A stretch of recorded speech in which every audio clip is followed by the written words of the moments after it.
Wanu wa mabirida. Ndio wanu wangu cheche hiyo. Sasa watu kuda utambane mabirida. Dakanzi na mume wangu na baba wangu. Mwana wangu tambane wanu waka. Saka. Panasi na kutambane mabirida. Wakwetu wanu waka Zimba. Wanokuza mashoka waka upenyu wako kutoka itamarisha tsa chakadai kwete kuwaka Zimba. Okay. Okay. Unosema noma ndikujepere. Chii chakakosha doro ni mkazi. Shini pachene mwanama ikuti mkazi akakosha darika doro. Ya wakachikiswa. Pane uchiswa usiwa chini chino. Unasa koro support mkazi wakachikiswa. Kana. Mkazi akakosha kudarika doro. Maya. Samo. Ini ndikato prefer kugara nedoro pane mkazi. Atsotsi. Vitori reasons akakoshera mkazi kudarika doro. Zipe 5 reasons akanakira mkazi kudarika doro. Ona hapo. Akakali ngano idawo aka. Zipe 5 reasons akanakira mkazi kudarika doro. Nai matsotsi. Kumba unabikirwa nani? Nemkazi.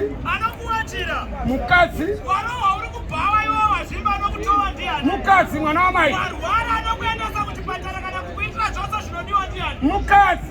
Anokuba uyu. Ndiani? Mukazi. Yongonoona kuti hamukadzi vahwari. Bambi ni doro rakanaka. Ore tindi pawo mareasons akanakira doro kudarika mukadzi. Chekutanga. Yes. Doro rakanakira pakuti ndikatenga doro rangu. Watenga doro. Inokwanisa kunwa inini tsano shamwari yangu sekuru.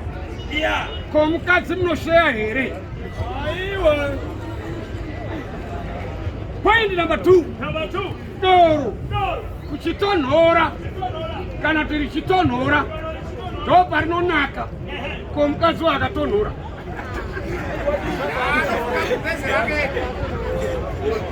Point number 3. Number 3. Mukadzi. Yes. Doro. Anditi. Ndikaenda pungwe chimwa doro. Ndikaenda kumba. Mukadzi anotidzokera kwaungouri. Ndikadzokera kubhawa. Pandasira ndo pandosimudzira nchitoendera mberi. Doro haritidzokerai kumba. Harimbofara katidzokera kuwaka. Makutonwa doro. Ndakutonwa doro. Point number 5. Number 5. Ndatenga doro rangu. Ndaona rakavhurika mbijana. Handitonwi. Wondoenda kutofungidzira pane mumwe munhu aisa chii? Poison. Ndinodzosera ndokwarisiwa. Rakanyatsovarika. Iwo waroora. Wabvisa pfuma yese. Tsvakirai kuno. Wachata. Wapuwa mukadzi zviri pamutemo.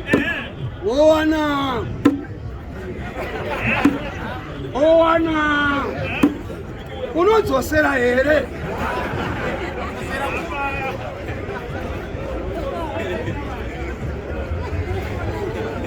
Ai, papo ataura chokwadi.